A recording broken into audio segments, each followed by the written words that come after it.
स्वः तत्सवितुर्वरेण्यं भर्गो देवस्य धीमहि धियो यो नः प्रचोदयात्। ओम शांति शांति शांति। नमस्कार। आज मैं आपके सामने महर्षि याज्ञवल्क्य और उनकी धर्म पत्नी, जो बहुत ही आध्यात्मिक प्रवृत्ति की औरत थी, उनके बीच हुआ संवाद जो है सुनाने जा रहा हूँ। हे प्रिय पाठकों, इस भारत भूमि पर बड़े बड़े विद्वान हो गए हैं और होते जाएंगे। कुछ काल बीच में तमोगुण छा गया था और उसकी अंधियारी रात्रि विषय ब्रह्म विद्या महारानी, जो पूर्व काल के महर्षियों के हृदय में उत्पन्न हुई थी, सोती रही।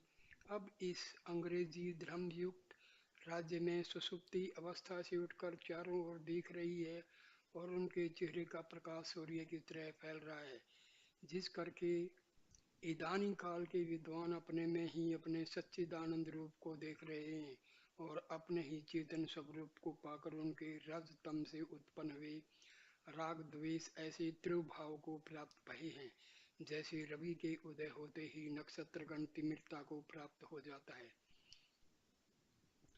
इस ग्रंथ रूपी सागर विषय षट शास्त्रों की तरंगें अपनी अद्भुत शोभा दिखा रही हैं। जो मुमुक्षुजन इसके तट पर खड़े होकर उन लहरों के उमंग को यदि एक बार भी देखेंगे तो वह अवश्य प्रसन्नचित्त होकर ऐसे सागर में प्रतिदिन स्नान करके आनंद को प्राप्त होते रहेंगे और शरीर त्यागने के पश्चात आवागमन से रहित होकर परम धाम को सिधारेंगे। 800 साल तक भारत गुलाम रहा है। मुस्लिम शासकों ने शासन किया। लगभग 250 साल जो है अंग्रेजों ने शासन किया। दोनों ने हिंदू धर्म को नष्ट करने की अथक प्रयत्न किए। लाइब्रेरी जो है जला दी, साहित्य को नष्ट कर दिया। आज बहुत सारे हमारे अति उत्तम ग्रंथ जो हैं उपलब्ध नहीं हैं। इन अत्याचारियों ने जो है हमारे ग्रंथों को, जो संस्कृत भाषा में थे, उनको जला दिया, नष्ट कर दिया। फिर भी भारत की जो संस्कृति है, धर्म की जो ज्वाला है, वो आज भी ज्वलंत है। भारत की ही संस्कृति, हिंदू धर्म ऐसा है जिसको आतात्यायी अपने अति अत्याचार के प्रवृत्ति से नष्ट नहीं कर पाए। तो मैं संवाद जो हूँ शुरू करता हूँ। ओम। याज्ञवल्क्य और मैत्रेयी संवाद।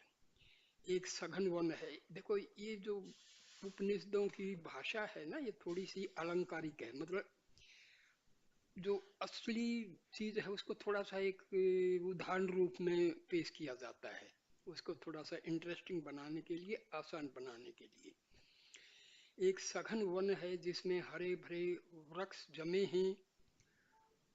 उनकी शाखों पर रंग बिरंगी छोटी छोटी चिड़िया अपने सुरीले शब्दों से ईश्वर का गुणानुवाद प्रातः और सायंकाल समय आनंद पूर्वक कर रही हैं। श्री महारानी पवित्र पावनी कलिम लहरिणी गंगा जी मंद मंद गति से उसके बीच में होकर बह रही हैं, जिसके समीप एक सुहावनी कुटी वृक्ष की लता से ललित हो रही है। मृगादि निडर होकर कुलेल कर रहे हैं और थोड़ी दूर पर ऋषियों के पुत्र पुत्री और शिष्यगण अपनी अपनी कुटियों में उच्च स्वर से अग्नि पूजन हवनादि कर रहे हैं।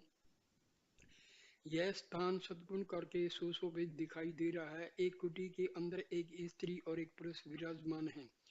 जो ऋषियों के आश्रम होते थे वो नदी किनारे होते थे, क्योंकि पानी की तो आवश्यकता है और पानी का जो स्रोत होता है ना, वहाँ पर शांति भी रहती, क्योंकि वहाँ पेड़ भी होते हैं नेचुरली। जहाँ पानी होगा तो पेड़ भी होंगे। स्त्री के चंद्रमुखी चेहरे से मालूम होता है कि वह सतोगुणी अवतार है और सारा शरीर शुद्ध सत्व गुण का बना हुआ है। शांति मुखारविंद पर छा रही है। पुरुष भी अपने रंग रूप में अद्वितीय है। सूर्य की सी कांति मुंह पर झलक रही है। सत्यचित आनंद जो ब्रह्म का स्वरूप है सारे चेहरे पर विराजमान है। तपोबल का प्रकाश दमक रहा है। दोनों एक मृगचरम कोसा संयुक्त आसन पर बैठकर नित्य कर्म संध्या आदि करके चले आ रहे हैं। कुछ थोड़ी रात्रि हो गई है। सुनसान चारों तरफ छा गया है। चांदनी अपनी चमक दिखा रही है। किरणें चारों तरफ बिखर गई हैं। मंद मंद सुगंध पवन चल रही है। देखिए, ऋषियों का एक तरीका था। वो उस चीज को ऐसे ढंग से पेश करते हैं जैसे आप उसको आंखों से देख रहे हैं। आनंद की वर्षा हो रही है। ये दोनों स्त्री और पुरुष अपने चित्त में अखंड ब्रह्माकार व्यक्ति को धारण किए हुए चुपचाप चले आ रहे हैं। देखिए, व्यक्तियां क्या होती हैं, ये स्टेट ऑफ आवर माइंड होता है। मतलब कभी आदमी उदास है, कभी खुश है, कभी बहुत ही प्रफुल्लित है, तो ये सब हमारी। और जब वो बिल्कुल परमात्मा के ध्यान में डूब जाता है उसको ब्रह्माकार व्यक्ति कहते हैं। कुछ दूर जाकर एक सपाट शिला पर गंगा के निकट बैठ गए पत्थर पर, और चंद्र किरण जो शुद्ध जल के तरंगों में पड़कर एक अलौकिक लीला दिखा रही थी उसकी ओर देखने लगे। हे पाठक जनों, आपको इतनी दूर लाकर अनाम के नाम से संयुक्त करके बताता हूँ कि ये महात्मा याज्ञवल्क्य और उनकी लघु पत्नी श्रीमती मैत्री देवी हैं। उनके परस्पर जो संवाद उसमें हुआ है नीचे लिखते हैं। लघु पत्नी का मतलब याज्ञ महर्षि याज्ञवल्क्य की दो पत्नियां थी। ठीक है, इनमें से एक मैत्री थी, एक कात्यायनी थी। मैत्री जो थी वो ज्यादा ही स्पिरिचुअल में उनका ध्यान था, और कात्यायनी जो थी वो अपना नॉर्मल, वो मतलब सत्वगुण रजस भी शामिल था, लेकिन ये बिल्कुल साध्वी प्रकृति की थी मैत्री। अब मैत्री अपने पति से पूछ रही, हे प्राणनाथ, यह जगत क्या है और कैसा प्रतीत होता है। अब याज्ञवल्क्य का जवाब देते हैं, हे प्रिय, यह जगत सत असत से विलक्षण आश्चर्यवत दिखाई देता है। किसी ज्ञानी को तो यह संसार ब्रह्म रूप दिखता है, क्योंकि यह सत्य परमात्मा अधिष्ठान के आश्रय है। आश्रित वस्तु अधिष्ठान से पृथक कोई सत्ता नहीं रखती, वह अधिष्ठान रूप ही प्रतीत होती है। जैसे कपड़ा सूत के आश्रय होने से सूत रूप ही है, सूत से अलग करके देखा जावे तो कपड़े का कहीं पता नहीं। इसी तरह से ब्रह्म सत्ता से संसार अलग करके देखा जाए तो इसका भी कहीं पता नहीं है। जब ऐसा यह ब्रह्म रूप संसार है तो ये आनंद रूप है। तुम इस समय कैसे आनंद को प्राप्त हो? चंद्रमा अपनी किरणों से तप्त भूमि को शीतल कर रहा है। इसका प्रकाश हृदय के तमोगुण को दबा करके हमारे तुम्हारे अंतःकरण विशिष्ट चैतन्य को प्रफुल्लित कर रहा है। शुद्ध गंगा जल की लहरों के साथ चंद्र प्रतिबिंब ऐसा मालूम होता है कि मानो ब्रह्म चैतन्य से अनेक जीव चेतन निकले चले आ रहे हैं। ऊपर दृष्टि उठाकर देखो तो तारे गुणों का छत्तर लगा है, मानो किसी ने धान के लावे ऊपर को फेंक दिए हैं और वे आकाश में अनाश्रित खड़े हैं। रात्रि ऐसी सुनसान प्रतीत होती है कि मानो इसने शांति रस धारण करके अपनी निर्विकल्प समाधि में स्थित है। तुम दृष्टा होकर अलौकिक दृश्य को देख रही हो। अब बताओ कि क्या तुम्हारा मन भ्रमर होकर इस दृश्य के अधिष्ठान चेतन ब्रह्म में नहीं लग रहा है? हे चंद्रवदनी, ऐसी आनंद कंद की वृत्ति का धारण पवन रहित शुद्ध जल है, क्योंकि शुद्ध और शांत होने के कारण इस जल में हर तरफ चंद्र का प्रतिबिंब दिखाई दे रहा है और इसको देखकर आनंद आनंदित हो जाता है। तुमको याद होगा कि एक बार वर्षा काल में भी हम तुम दोनों यहाँ आए थे और इसी स्थान पर बैठे थे, पर उस समय यह आनंद नहीं मिला था। कारण इसका यह है कि वर्षा ऋतु में जल मिट्टी कूड़ा आदि से मिलकर मैला हो जाता है उसमें चंद्रमा का प्रतिबिंब दिखाई नहीं देता है। जब वर्षा काल व्यतीत हो जाता है और शरद ऋतु आती है तब पानी से मिला हुआ गर्द गुब्बार नीचे बैठ जाता है और जल निर्मल हो जाता है और वायु की गति मंद हो जाती है। तब चंद्रमा का प्रतिबिंब यथार्थ दिखाई देने लगता है। हे मैत्री, इसी प्रकार पुरुष के अंतःकरण रूपी नदी, देखिए, जैसे पानी में मिट्टी घुली हुई है, हाँ, मटेला पानी है, तो उसमें हम कोई चीज देखना चाहें तो वो दिखाई नहीं देगी। शुद्ध पानी है जिसकी मिट्टी नहीं है, उसमें हम नीचे तली में कोई चीज पड़ी हुई है वो साफ दिखाई देगी। इसी प्रकार जब हमारा अंतर्मन जो है पवित्र हो जाता है तभी हम भगवान के और आत्मा को जो है देख पाते हैं। जब तक हमारे मानसिकता जो है कलुषित है, दुर्भावनाओं से भरी हुई है, तो हम आत्मा के दर्शन नहीं कर पाते हैं। देखो कितना अच्छा उदाहरण दिया है। इसी प्रकार पुरुष के अंतःकरण रूपी नदी जब तक मल विक्षेप और आवरण रूपी गर्द गुब्बार से भरी है, मतलब गंदे विचार हैं, दुर्भावनाएं हैं, बैर विरोध है, लोभ मोह, ये सब क्रोध, सब ये गंध हैं। ये मिट्टी की तरह जैसे पानी गंदा होता है, ये लोभ मोह घृणा नफरत दुश्मनी, ये जो हैं हमारे मन को अपवित्र कर दें, गंदा कर देते हैं।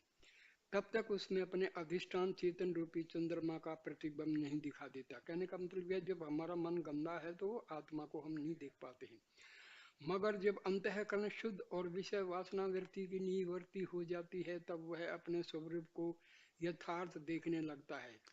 यदि पुरुष चाहे कि मैं अपने यथार्थ स्वरूप चेतन को अपने में देखूं तो उसको चाहिए कि वेद विहित निष्काम कर्म करके वह अपने अंतःकरण को शुद्ध करे और फिर अपने इष्ट देव की उपासना करके अपनी व्यक्तियों को शांत करे, अर्थात उठने न देवे। क्योंकि जैसे शुद्ध जल विषय जो सूर्य या चंद्रमा का प्रतिबिंब पड़ता है वह वायु के वेग से जल में हलचल किया करता है और इसी कारण वह प्रतिबिंब कटाकुटा सा प्रतीत होता है, ठीक ठीक जैसा है वैसा नहीं दिखाई देता है। इसी तरह से जब तक शुद्ध कामना की वृत्ति की शांति नहीं होती है तब तक यथार्थ स्वरूप अपने चेतन आत्मा का हृदय रूपी जल में नहीं दिखाई देता है, छिन्न परिच्छिन्न सा दिखाई पड़ता है। परंतु जब शुद्ध चित्त होकर वासना रहित होता है तब चेतन का प्रतिबिंब उसमें दिखाई देने लगता है और वह पुरुष अपने अलौकिक रूप को अपने में देखकर और आश्चर्य को प्राप्त होकर आनंद के समुद्र में मगन हो जाता है। और फिर जब सर्वप्रिय ब्रह्मनिष्ठ गुरु का दर्शन होता है और वह उपदेश करता है कि जो तुम अपने में अकथनीय चेतन ब्रह्म का स्वरूप चंद्र बिंब देखता है सो तू ही है और यही तेरा स्वरूप सच्चिदानंद है। यही तेरा रूप बाहर भीतर सब में दिखाई देता है। तेरे से इतर, इतर का मतलब दूसरा कोई वस्तु नहीं है। जिसमें पुरुष को ऐसा बोध होता है उसका चेहरा खिल उठता है क्योंकि वह अखंड आत्म सुख को अपने में ही प्राप्त होता है। हे मैत्री, अब कहो, क्या तुम मेरे उपदेश करके अपने वास्तविक रूप को प्राप्त होकर के आनंद को प्राप्त हो या नहीं? और क्या तुमको संसार ब्रह्म स्वरूप नहीं दिखाई देता है? हे मैत्री, ऐसा जो सर्वव्यापी सर्वशक्तिमान परमात्मा है वही तुम्हारे मेरे और सब जीवों के शरीर में स्थित होकर विलास कर रहा है। वही अपने भक्तों के आनंद के लिए अनेक रूपों को धारण कर। देखो दोस्तों, क्या है, कुछ जो लोग अनुभवहीन थे, केवल पढ़ लिया, शास्त्र पढ़ लिया, वेद पढ़ लिया, उपनिषद पढ़ लिया, लेकिन अंदर ठंठन पाल थे, उन्होंने हमारे जो हिंदू धर्म का सबसे बड़ा नुकसान किया है। कोई सेल्फ रियलाइजेशन नहीं है, आत्म साक्षात्कार हुआ नहीं, ब्रह्म साक्षात्कार हुआ नहीं और उपदेशक बन गए और वो अपने ढंग से कुछ अपनी स्वार्थ सिद्धि के लिए, कुछ अज्ञानता के कारण लोगों को इतना भ्रमित कर दिया कि, क्योंकि झूठ को आप कब तक दूसरों को समझा पाएंगे? झूठ बोल बोल के तो आप दूसरों को उस रास्ते से भटका दोगे। यही हुआ है। देखो, ये जो आध्यात्मिक कोई भी चीज है उसको आपको सबसे पहले अनुभव करना है। आपको जब अनुभव हो जाएगा तो आपकी बात का दूसरों पर असर भी होगा, उनको फायदा भी होगा। लेकिन देखो, टीवी में आते हैं, वो कथा करते हैं, उनको ज्यादातर को तो कुछ अपना स्वाल अनुभव कुछ है नहीं, कोई एक्सपीरियंस है नहीं। वो किताब में पढ़ के बता दिया, वो नहीं भाई, थोड़ा अनुभव है तो दूसरों को फायदा होता है, अदरवाइज तो कोई फायदा ही नहीं। तो चक्कर ये है। पहले क्या है कि औरत जो है गायत्री मंत्र नहीं कर पाएगी, केवल ब्राह्मण ही गायत्री मंत्र पढ़े। अरे भाई, ये क्या है? हर मानव बराबर है, क्या इसमें ब्राह्मण, क्या क्षत्रिय, क्या शूद्र, मतलब बेहुदा बातें हैं ये। हर इंसान की आत्मा उतनी ही पवित्र है, अजन्मा, अजर, अमर है, सर्वव्यापी है, सर्वशक्तिशाली है, सर्वज है। चाहे वो ब्राह्मण है, चाहे वो अक्षत्रिय है, चाहे शूद्र है, चाहे वैश्य है, सब बराबर हैं भाई। ये क्यों भेद किए? ये हमारे जो मतलब अनुभवहीन जो है ना, इन्होंने सत्यानाश किया है। मंदिर में जाओ, ये नहीं आएगा, अछूत है ये। अरे मेरे भाई, परमात्मा के घर में कोई अछूत नहीं है भाई। अरे आपके अंदर आत्मा है, वो सबकी बराबर है। वो कहते हैं सबकी बराबर है, लेकिन आपने उनके बर्तन को, पानी को छू दिया तो बस जी। तो क्या है? ये अनुभवहीनता है, ये अज्ञानता है। हर इंसान को हमें बराबर समझना है। तो आगे सुनिए। कहीं कहीं वह स्त्री के शरीर में होकर स्त्री रूप से प्रकट है, कहीं मनुष्य, कहीं आत्मा। ना स्त्री है ना पुरुष है भाई, आत्मा तो आत्मा है। अब हवा क्या है? ये क्या मनुष्य है? क्या औरत है? कुछ नहीं है भाई। पानी, नाम, ये कोई स्त्रीलिंग है ना पुल्लिंग है? तो वही आत्मा। आत्मा का कोई लिंग थोड़ा ही है कि स्त्रीलिंग है पुल्लिंग है। न न न न, कुछ नहीं है। कहीं घोड़े, कहीं शेर, कहीं बिल्ली होकर आनंद कर रहा है। जैसे जैसे जीवों के आकार होते हैं वैसे वैसे वह प्रतीत होता है। जैसे गला हुआ रांग घोड़े के आकार के सांचे में डालने से घोड़ा सा, हाथी के आकार के सांचे में डालने से हाथी सा, मनुष्य के आकार के सांचे में ढालने से मनुष्य सा प्रतीत होता है। परंतु आकार से अलग करके देखो तो रांग ज्यों का त्यों एक रूप से स्थित है। जो वास्तविक रूप रांगे का सांचे में पड़ने के पहले था, वही सांचे में पड़ने के पीछे भी रहा। इसी प्रकार चैतन्य आत्मा सब शरीरों में स्थित होता हुआ, उनके स्वभावादि धर्मों से युक्त होता हुआ भी ज्यों का त्यों एक रस स्थिर रहता है और अपने स्वरूप से कभी चित्त नहीं होता है। जैसे कोई चतुर पुरुष अपने मित्र गणों के आह्लाद के निमित्त स्त्री के रूप का स्वांग रचता है और हाव भाव कटाक्ष दिखाकर उनको खुश करता है, मगर अपने स्वरूप को भूलता नहीं है।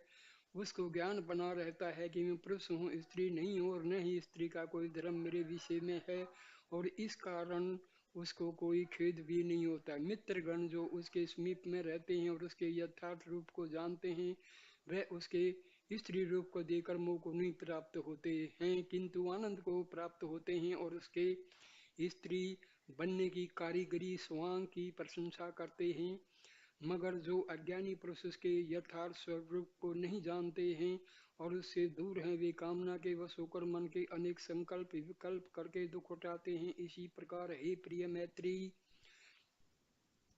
पर, परमात्मा ब्रह्म सच्चिदानंद निर्विकार असामान्य कार्यानिमित्त और भक्तों के आनंदार्थ और धर्म स्थापनार्थ अपने वास्तविक समष्टि सामान्य रूप से उतरकर विशेष व्यष्टि रूप को धारण करता है और राम कृष्ण आदि अवतारों के नाम से विदित होता है। उनके यथार्थ रूप को वही जानते हैं जो उनके मित्र हैं, अर्थात उनके भक्त हैं और उनके समीप बैठने वाले हैं।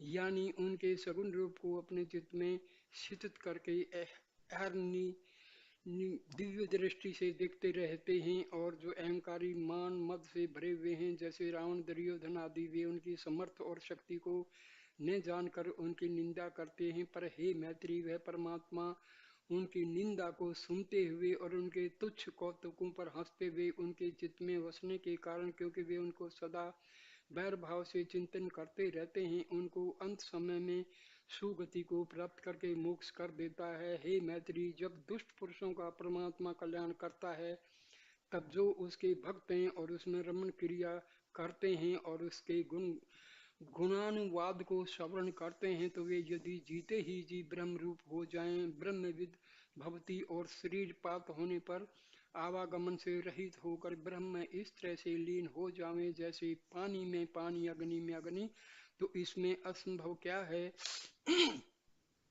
हे मैत्री, देखो मैं तुमको उदाहरण देकर समझाता हूँ, ध्यान देकर सुनो। अगर एक टुकड़ा लोहे का लेकर विचार के साथ देखो तो तुमको मालूम होगा कि वह आकाश तत्व से पूर्ण है, यानी उसके ऊपर नीचे बाहर भीतर आकाश व्याप्त है। आकाश वह है जो और वह वस्तुओं को अपने आने की जगह दे। अगर इस लोहे के टुकड़े को अग्नि में डाल दिया जाए तो अग्नि का गुण उष्णता और लाल रंग उसमें समा जाएगा। अगर लोहे में आकाश तत्व न होता तो अग्नि की उष्णता और अरुणता उसमें प्रवेश न करती। अगर इस अति सूक्ष्म टुकड़े कर डालो तो भी हर एक टुकड़े में आकाश अवश्य व्याप्त होकर रहेगा, क्योंकि आकाश अति सूक्ष्म है और इसी कारण से व्यापक है, और यही आकाश आत्मा का शरीर कहा गया है। आत्मा अधिष्ठान होने से और शरीर अध्यस्त होने से एक दूसरे से पृथक नहीं है।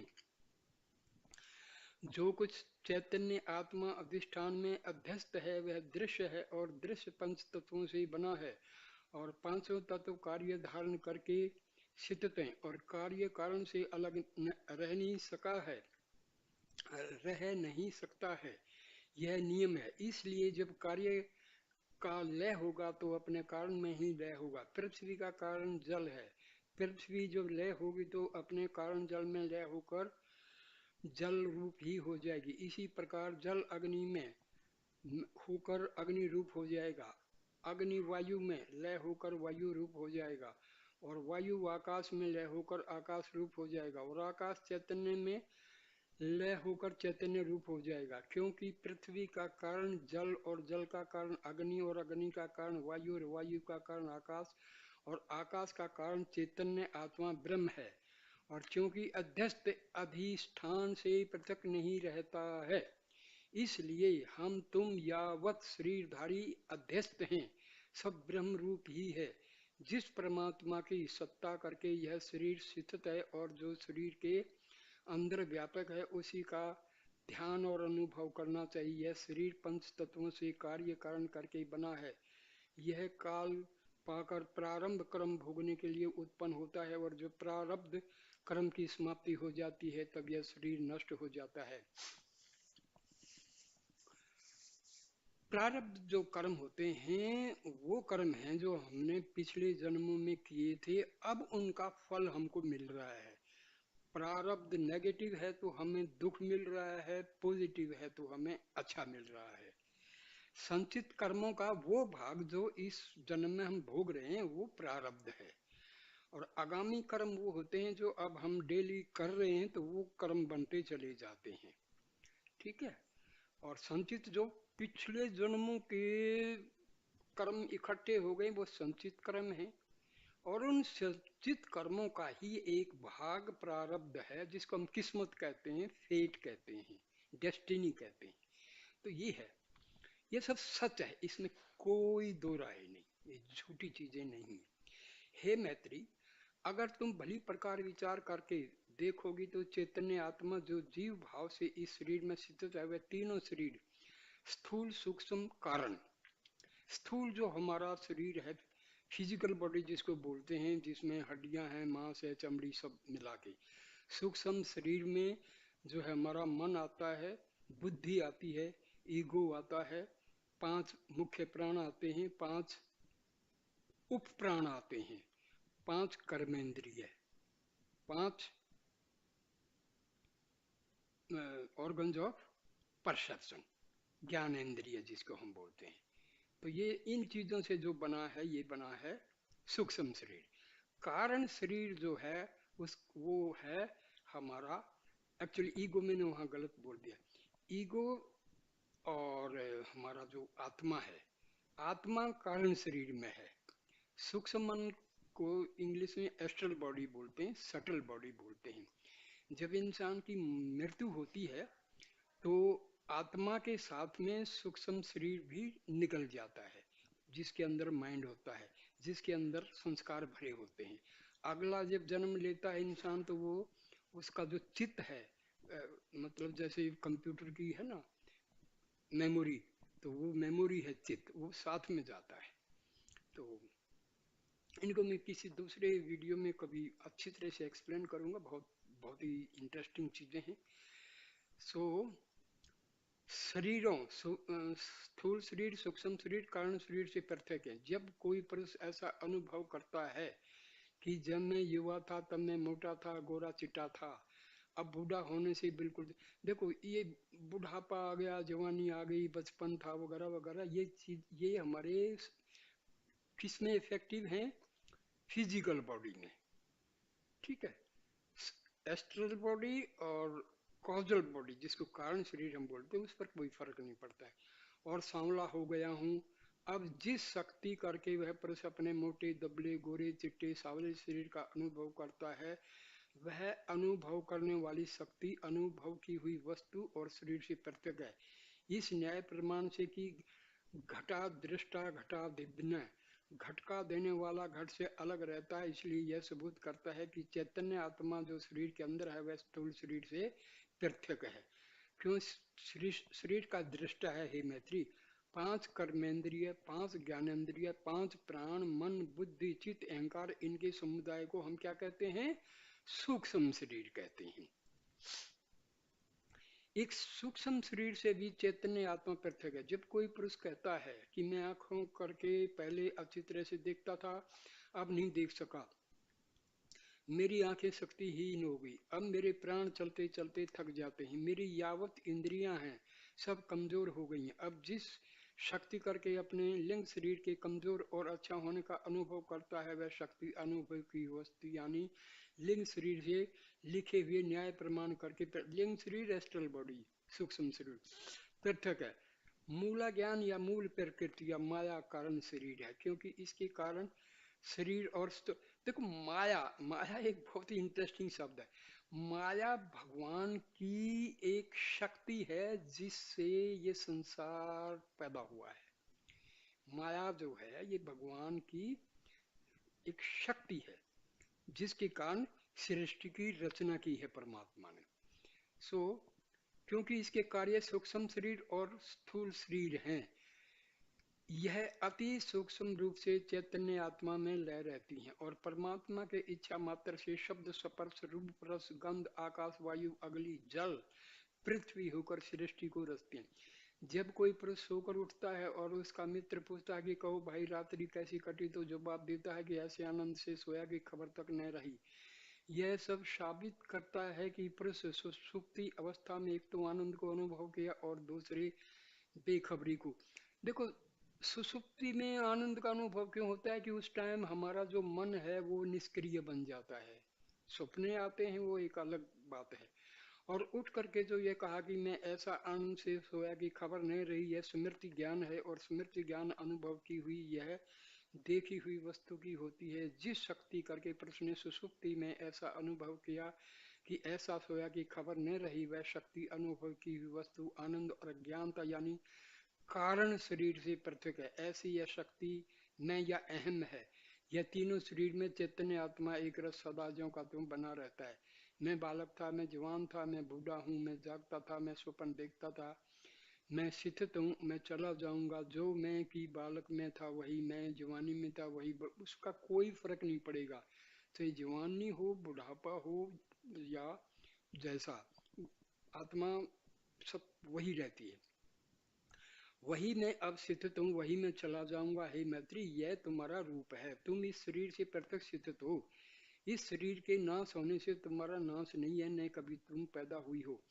देखो हमारी सबसे बड़ी अज्ञानता क्या है, हम अपने आप को शरीर से आइडेंटिफाई कर लेते हैं, दैट इज इग्नोरेंस। ने कभी तुम मरोगी, अविनाशी होने के कारण तुम अभय हो, तुम्हारा ही रूप सब में होने से सब भी तुमसे भय रहित है। जो अभय होता है वह शोक रहित होता है, और जो शोक रहित होता है वह आनंद स्वरूप होता है, और जो आनंद स्वरूप होता है वही ब्रह्म है। इसलिए तुम ब्रह्म रूप हो, और ऐसे ही मैं भी ब्रह्म स्वरूप हूँ, और इत्र जीव भी ब्रह्म रूपी हैं। केवल इतना भेद है कि हम तुम ज्ञान करके अपने वास्तविक रूप को जानते हैं, और वे अज्ञान करके अपने वास्तविक रूप को नहीं जानते हैं। साधु, संत, ऋषि, महर्षियों में आम आदमी में यही फर्क है। वो जानते हैं कि हम ब्रह्म स्वरूप हैं, हम जानते नहीं हैं। हे मैत्री, ज्ञान का साधन विवेक, वैराग्य, सठ संपत्ति और मुमुक्षुता है, और यह वृत्तियां उस वक्त उदय होती हैं जब सतोगुण वृद्धि को प्राप्त होता है और रजोगुण और तमोगुण लय रहते हैं। दुख का कारण रजोगुण और तमोगुण हैं। रजोगुण का परिणाम कामना है। कामना अनेक प्रकार की होती है, परंतु तीन का मना अति प्रबल है: स्त्री की कामना, धन की कामना और पृथ्वी की कामना।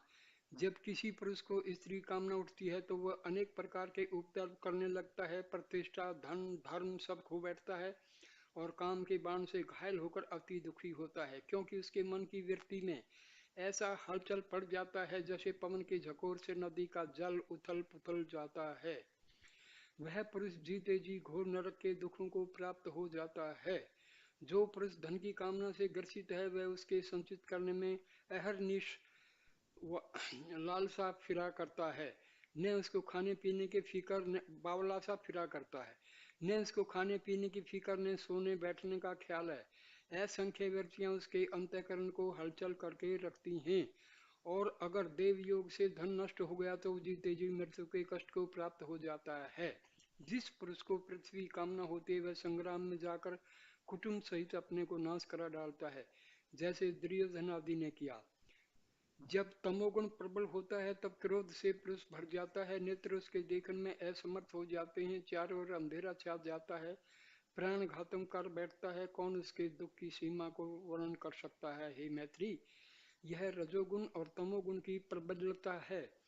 इनके वश में होकर पुरुष को सुख कहाँ? तुम आज जो आनंद को प्राप्त हो, इसका कारण यह है कि तुमने अनेक जन्मों से पुरुषार्थ करके रजोगुण तमोगुण को इतना दबाया कि उनके अंकुर की वृद्धि जाती रही, और उनके लय होने के कारण सतोगुण प्रफुल्लित हो आया। तुम्हारे विषय जो यह शांति दिखाई दे रही है वह सतोगुण का परिणाम है। तुम विषय वासना से रहित हो और निर्वाण पदवी को प्राप्त हो। हे मैत्री, जब पुरुष सतोगुणी व्यवहार करता है, सतोगुणी भोजन करता है, सात्विक दान देता है, सात्विक कर्म करता है और निरंतर सत्य बोला करता है, तब उसका अंतःकरण शुद्ध हो जाता है और ज्ञान उत्पन्न होता है। और ज्ञान उत्पन्न होने के पश्चात श्रोत्रिय ब्रह्मनिष्ठ आचार्य के उपदेश करके वह वास्तविक रूप को प्राप्त होकर शांत हो जाता है। यही जीवन मुक्ति का लक्षण है। हे मैत्री, जो अवताराधिक होते हैं वह वेद विहित कर्मों को उल्लंघन करके वर्तते हैं। उनको कोई कर्म लिप्यमान नहीं होता है, यानी वह कर्म के बंधन में नहीं आते हैं। उनको माया नहीं सताती है, उल्टी माया उनको हाथ जोड़ती है, क्योंकि माया उनके अधीन है। जैसा वे चाहते हैं वैसा ही माया करने लगती है। जब कृष्ण 5 वर्ष के थे तब अपने सखों के सामने बहुत सी सुइयां एक दूसरे के बाद गाड़ देते थे, और हाथियों से जो कि सुइयों के पीछे खड़े रहते थे उनसे कहते थे कि इन सुइयों के नाकों में से निकल जाओ, और सब सूक्ष्म होकर झटपट निकल जाते थे। इस कौतुक को देखकर सब हर्ष को प्राप्त होते थे। एक बार ब्रह्मा जी गौ और गोपालों को लेकर बड़ी दूर किसी खो में चले गए, ऐसा समझ करके कि अगर कृष्ण केवल मनुष्य मात्र है तो मनुष्य पुत्र है तो गौ और गोपालों को न पाकर रुदन करेगा और बगैर उनके गोकुल को कैसे जाएगा। ब्रह्मा की अज्ञानता को देखकर कृष्ण मन ही मन बहुत हंसे, और माया ने उनकी इच्छा को जानकर वैसे ही और उतनी ही गौ गोपाल रच दिए, और कृष्ण सबके साथ गोकुल को सायंकाल चल दिए।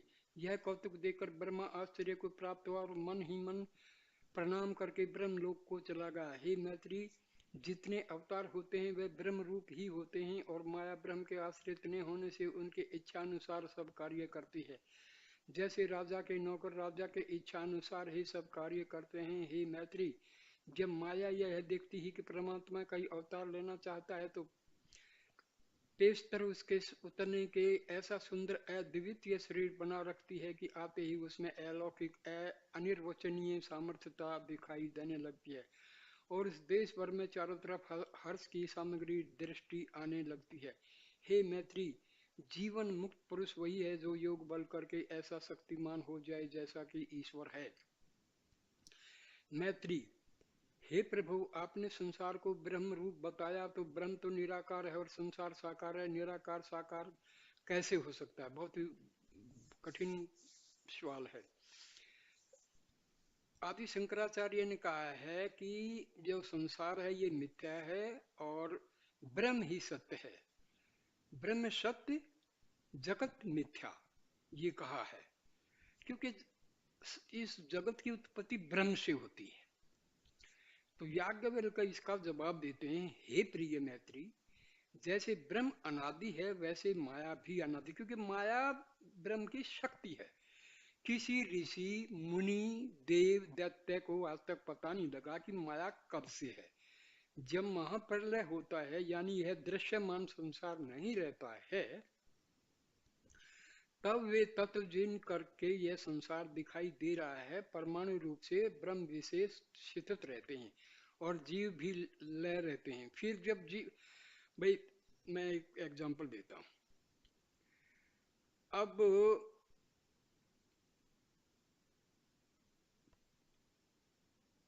एटम में से वर्क फंक्शन लगा के इलेक्ट्रॉन्स को हम बाहर कर देते हैं तो इलेक्ट्रिक करंट उत्पन्न होता है। Okay, when we apply potential difference to a conductor, so electrons are extracted from the atoms and these electrons constitute the electric current. ये हम जानते हैं, लेकिन जब हम आत्मा की बात करते हैं तो लोग डाउट करते हैं, ये सब यार ये सब क्या। अरे मेरे भाई, जब एक एटम आपको दिखाई नहीं देता है, इलेक्ट्रॉन आपको दिखाई नहीं देता है, लेकिन जैसे ही डायनामो चला, कॉइल घूमी मैग्नेट के बीच में, तो करंट कहां से आ गया भाई? इनविजिबल है ना, एटम भी विजिबल है, इनविजिबल है, इलेक्ट्रॉन भी इनविजिबल है, लेकिन उस इलेक्ट्रिक से हम बल्ब जलाते हैं, रेडियो सुनते हैं, टीवी देखते हैं, तो उसका प्रकट हो गई ना कि हाँ भी है कोई सत्ता। यही चीज ब्रह्म है, यही चीज आत्मा है। ये सब एनर्जी है, ऊर्जा है, शक्ति है, पावर है। इनविजिबल जरूर है। जितनी चीज संसार में छोटी होती है उतनी ही शक्तिशाली होती है। देखो, मॉलिक्यूल से एटम, एटम से छोटा छोटा छोटा करके इलेक्ट्रॉन, इलेक्ट्रॉन जो है वो छोटा सा छोटा रूप है एक एटम का, लेकिन शक्तिशाली है, बिजली दे रहा है। तो यही चीजें मतलब हमें साइंस से भी जरा समझने की कोशिश करनी चाहिए। अब आयरन फाइलिंग्स हैं, मैग्नेट लाएंगे तो अट्रैक्ट हो जाएगा, शक्ति तो उसके अंदर एटम जो मैग्नेट है, इसका प्रमाण हमें जो आयरन फाइलिंग जो अट्रैक्ट होते हैं। तो भैया यही चीजें हैं। जैसे इलेक्ट्रिसिटी में तो हम कहते हैं negative charge attract the positive charge, लेकिन स्पिरिचुअलिटी में जरा ये लॉ डिफरेंट है। Positive attracts positive and negative attracts negative. जो मतलब ये लगा लो, सात्विक प्रवृत्ति के लोग सात्विक प्रवृत्ति के लोगों को ही पसंद करते हैं। Like attract the like. Okay, बिजली का जरा अलग है, वहां पर positive and negative they are attracting each other, but in spirituality like attracts the like. Okay, so ये चीजें हम साइंस से समझ सकते हैं एग्जाम्पल देके। पहले ब्रह्म से तीन गुण रज तम सत्व निकलते हैं। इनकी साम्य अवस्था को प्रकृति कहते हैं।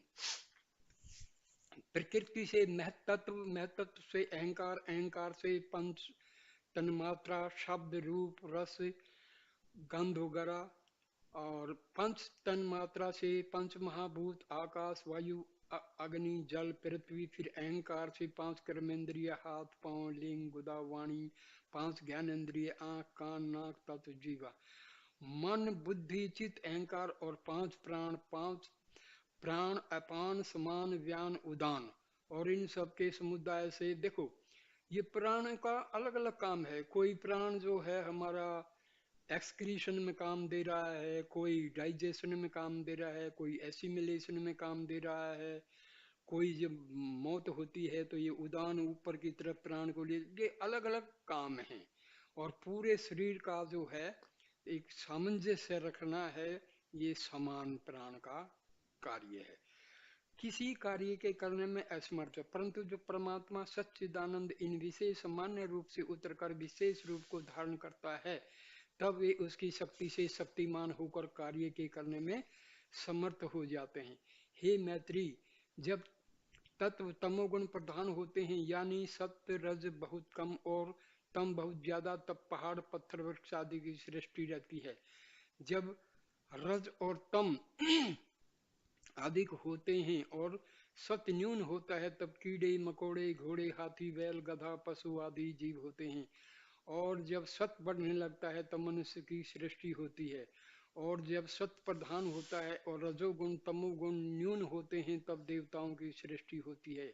हे मैत्री, न्यूनाधिक नीच ऊंच अवस्था प्रकृति की होती है, आत्मा की नहीं। आत्मा सामान्य रूप से व्यापक होकर के सारे ब्रह्मांड भर में स्थित हैं। जिस शरीर में तमोगुण प्रधान है, उसमें आत्मा होते हुए भी न होने के कारण प्रतीत होता है, और जिस शरीर में रजोगुण प्रधान है, उसमें आत्मा तमोगुण प्रधान शरीर की अपेक्षा विशेष प्रतीत होता है, और जिस शरीर में तम सतोगुण प्रधान होता है, उसमें आत्मा बहुत विशेष अंश को प्राप्त होकर भासता है। हे मैत्री, वृक्ष आदि तमोगुण प्रधान है, इस कारण आत्मा भी इसमें सामान्य रूप से स्थित है, और इसी हेतु करके वृक्ष आदि पूजनीय नहीं है।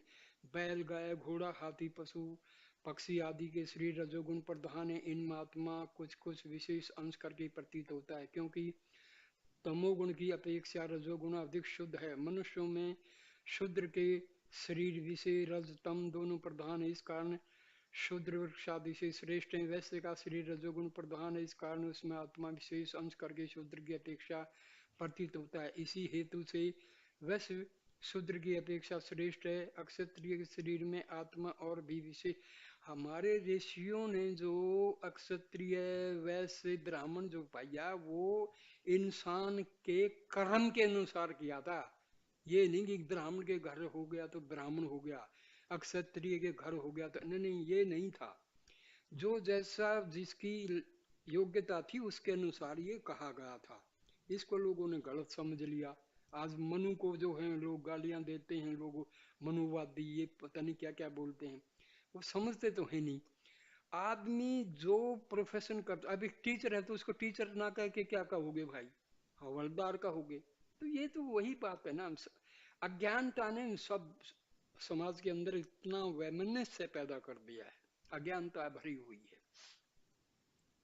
और यही हेतु करके अक्षत्रिय वैश्य और शूद्र दोनों से श्रेष्ठ है। ब्राह्मण का शरीर सतोगुण प्रधान है, इसी कारण इसमें आत्मा पूरे विशेष अंश से प्रतीत होता है, और इसी हेतु से ब्राह्मण, अक्षत्रिय, वैश्य और शूद्र तीनों से श्रेष्ठ है। और ब्राह्मणों में जो श्रोत्रिय ब्रह्मनिष्ठ आचार्य है, यानी जिन्होंने वेद विहित कर्म करके अपने अंतकरण को शुद्ध किया है और उपासना करके मन के संकल्प विकल्प वृत्तियों को शांत किया है, और वे वेदांत के ग्रंथों को अध्ययन करके ज्ञान को प्राप्त हुए हैं और सतगुरु के उपदेश करके अपने वास्तविक स्वरूप में स्थित हुए हैं, उनके अंतःकरण में आत्मा हस्तामलकवत प्रतीत होती है, और इसी हेतु करके ये आचार्य सबसे श्रेष्ठ समझे जाते हैं, और इनकी पदवी ब्रह्म के तुल्य होती है। इनके पूजने से वही फल होता है जो ब्रह्म के पूजने से होता है। मैत्री, अगर मिट्टी के घड़े में दीपक या मोमबत्ती जलाकर रख दो तो उसका प्रकाश बाहर नहीं दिखाई देता है। कारण यह है कि मिट्टी तमोगुण प्रधान है।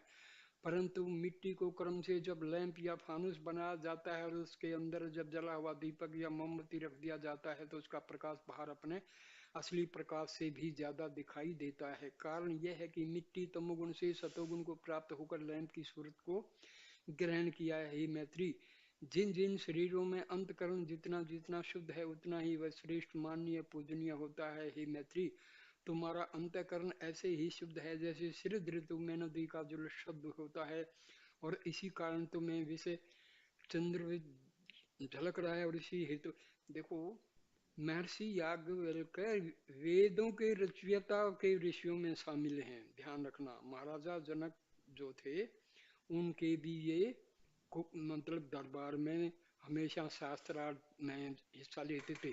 और ये जब भी कोई शास्त्रार्थ होता था याज्ञवल्क्य सबको हरा दिया करते थे। ये याज्ञवल्क्य बहुत बहुत महान महर्षि ऋषि हुए हैं। तो इनकी एक एक बात जो है वेद का वाक्य है, क्योंकि इन्होंने यजुर्वेद का तो पूरा रचना की है। हे मैत्री, शक्तिमान अधिष्ठान होने के कारण अध्यस्त भी शक्तिमान होता है। चैतन्य आत्मा शक्तिमान है, इसीलिए माया जो उसके आश्रित है वह भी शक्तिमान है। दोनों मिलकर अंधाधुंध मचा रखा है। माया भोग देने से हटती नहीं है और चैतन्य पुरुष भोगने से हटता नहीं। माया स्त्री होकर भोग्य है और चैतन्य आत्मा पुरुष होकर उसका भोगता है। जैसे समुद्र की लहरें कुलेल करती हैं वैसे स्त्री पुरुष परस्पर क्रीड़ा कर रहे हैं।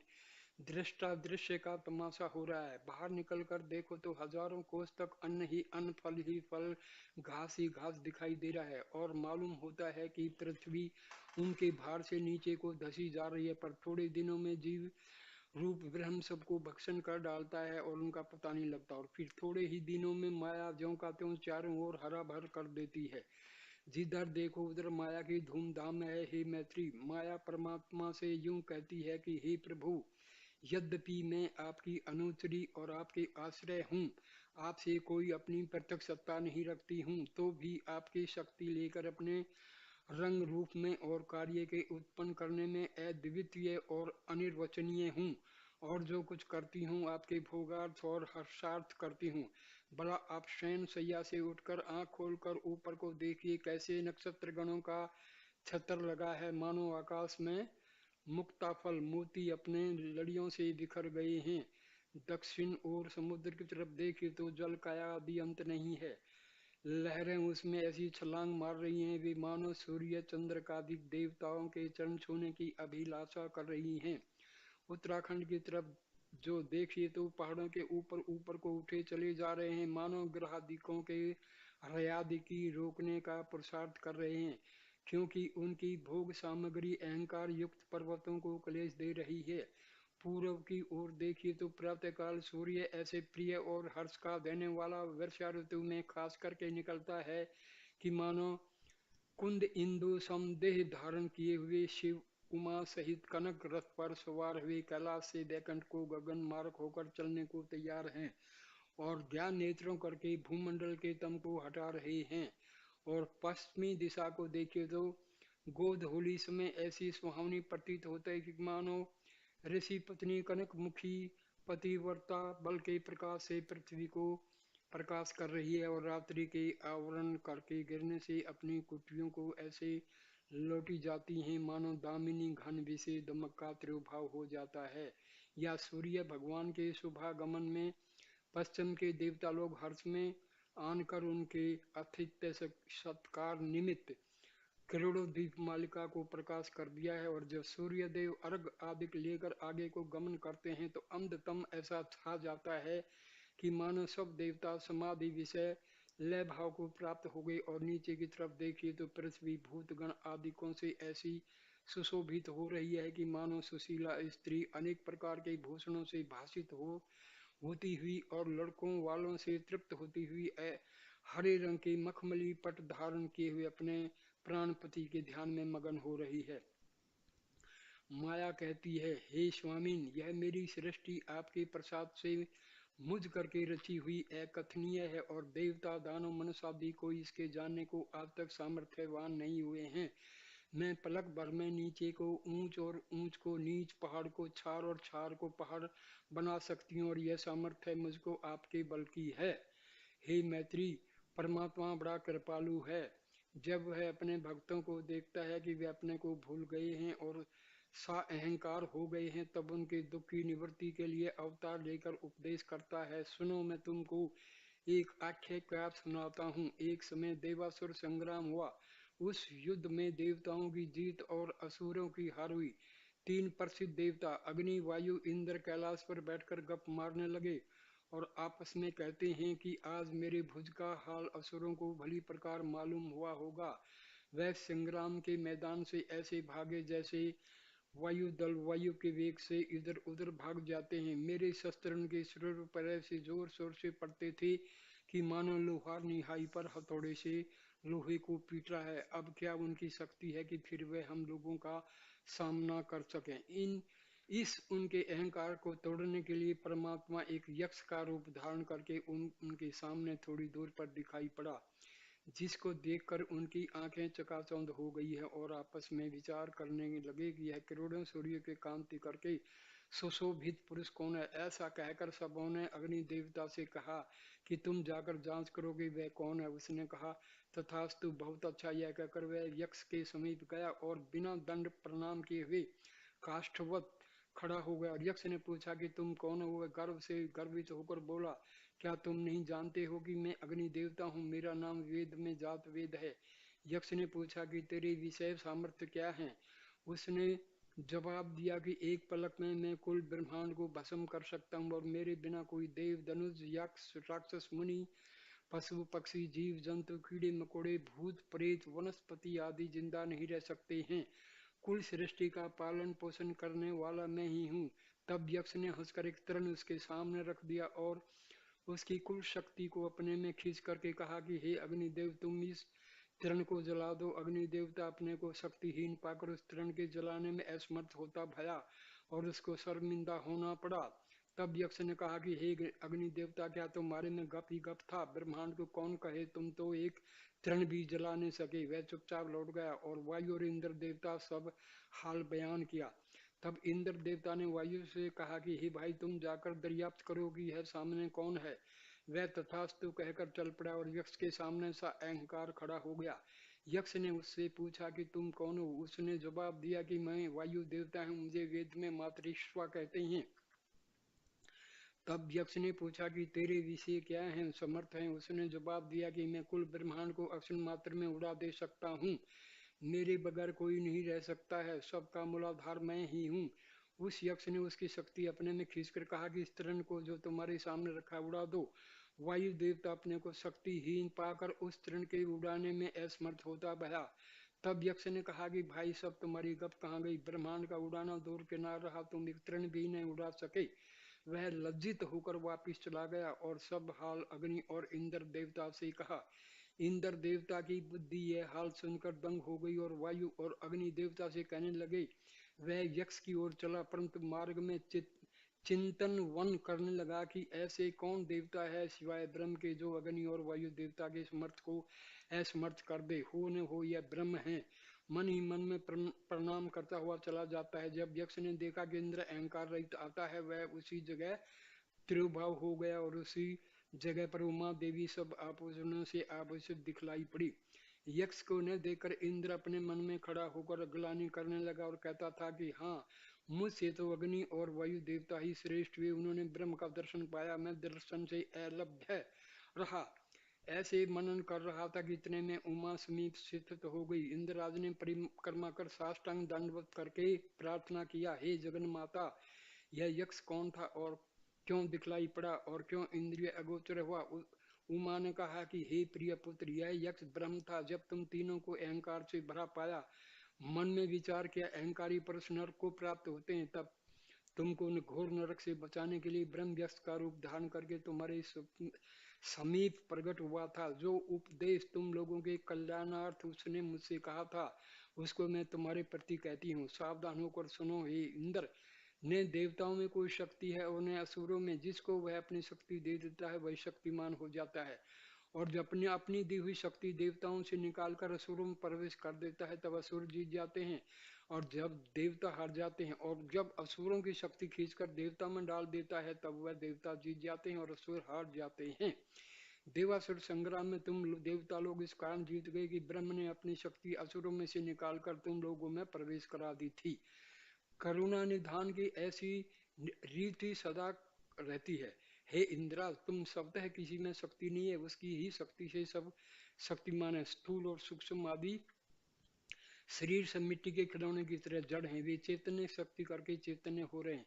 उसी की कृपा दृष्टि करके रंक कुबेर हो जाते हैं और एक दिन दुख पर्दा चक्रवर्ती महाराज हो जाता है। और जब परमात्मा अपनी शक्ति उठा लेता है तब चक्रवर्ती महाराज कारागार में पड़ जाता है और धन्यालय द्वार द्वार भीख मांगता फिरता है। हे पाठक जनों, हे मित्र गणों, इस उमाकृत उपदेश पर ध्यान देकर चलो, इसमें तुम्हारा कला। ये मैं दूसरे एक वीडियो में पूरी कहानी मतलब ये कथा सुना चुका हूँ। हे मैत्री, परमात्मा की विभूति जो विचित्र माया करके उत्पन्न होकर स्थित है उसका अंत नहीं। जितना ही उसके अभ्यंतर प्रवेश करो उतना ही वह ध्रुवज्ञेय होती जाती है। जितने ही उसके कार्य के सूक्ष्मता ब्रह्म से संबंध रखती है उतनी ही आश्चर्य और अद्भुत चरित्र को देखने में आते हैं। मैत्री, तुमको याद दिलाता हूँ कि एक बार हम तुम दोनों इस वन से निकलकर बाहर गए थे। बसंत ऋतु अपनी चमत्कारी दिखा रही थी और चारों तरफ फूल फूल रहे थे। हर एक अंग में अनंग अपनी शोभा दिखा रहा था। एकाएक तुम्हारी हमारी आंखें सामने के मैदान में जा पड़ी तो क्या देखा कि दो राजाओं की सेना जीत की अभिलाषा में उमंग होते हुए अपनी अपनी सेना लिए हुए खड़े हैं। सिपाही ऐसे खड़े हैं मानो घटा छा गई है। हाथियों की लाइन ऐसी बंदी है मानो काले पहाड़ खड़े हुए हैं। घोड़े पवन से बातें कर रहे हैं। नगन तलवारों की चमचमी ऐसी होती है मानो बिजली बादल में चमक रही है। सूर्यवीरों के गोरे चेहरों पर ऐसे उमंग छाई थी कि मानो गुलाब के फूल खिले हुए हैं। शंखों के सिग्नात होते ही दोनों सेना मैदान में झुक पड़ी और खचाखच होने लगी। हाथियों पर से तीर सनासन ऐसे चलने लगे मानो वर्षा ऋतु में बादलों से पानी बरस रहा है। चंद्रहास पुरुषों की हड्डियों पर ऐसे कटा रही थी मानो लोहार सथुनों पर घन मार रहे हैं। एक एक पहर बाद जब संग्राम समाप्त हो गया तो देखा कि लाशों की ढेर लग गई है और जो हाथी पर्वताकार मद मद होकर खड़े उनके गीदन भक्षण कर रहे हैं। जो घोड़े वायु को पछाड़कर जाने वाले तो अपने चल बल में किसी को समझते नहीं थे, श्वास रहित होकर घोर निद्रा में सो रहे हैं और उनके आंख मुंह नाक को सीटियां बह रही होकर भक्षण कर रही हैं। योद्धा लोग जो भूषणों से आभूषित थे और वीर रस में मस्त थे वे युद्ध भूमि की सैया पर अहंकार मान मत्सर त्यागे हुए उदासीन पड़े हैं और उनके सुंदर मुखों को गिरह नोच कर खा रहे हैं। हे मैत्री, देखो एक सूक्ष्म शरीर के निकल जाने से स्थूल शरीर की क्या गति हो जाती है। यह सूक्ष्म शरीर 5 कर्म इंद्रिय, 5 ज्ञान इंद्रिय, 5 प्राण और मन बुद्धि चित्त अहंकार के मेल से बना हुआ है। यह आत्मा के संबंध से एक ऐसा शक्तिमान है और इस सूक्ष्म शरीर के बल को लेकर यह स्थूल शरीर कैसी बलि और चंद्र और सूर्य की कांति को शर्माने वाला प्रतीत होता है। यह लंग शरीर माया का कार्य है। हे मैत्री, अनुभव करो कि कैसे यह माया बलवान है।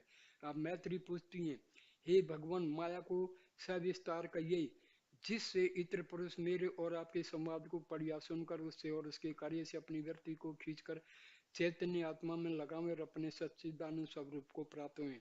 याज्ञवल्क्य का जवाब देते हैं, हे मैत्री सुनो, माँ के माने संस्कृत में नहीं के हैं और या के माने संस्कृत में जो के हैं। जो नहीं है पर प्रतीत होता है वही माया है। न ये सत्य है और न ये असत्य है। सत्य उसको कहते हैं जो सदा एक तरफ रहे, जिसमें कोई भेद कभी नहीं होवे। और असत्य वह है जिसकी स्थिति किसी काल में होवे, किसी काल में न हुए। अज्ञान अवस्था में भाषे पर ज्ञान अवस्था में उसका पता नहीं लगे।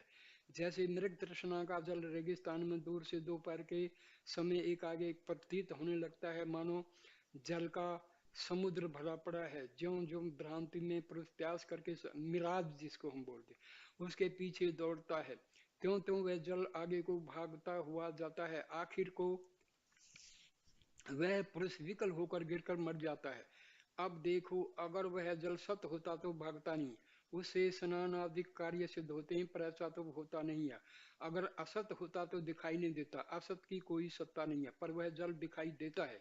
इसी से मालूम होता है कि मृग तृष्णा का जल सत असत से विलक्षण है। यही माया है।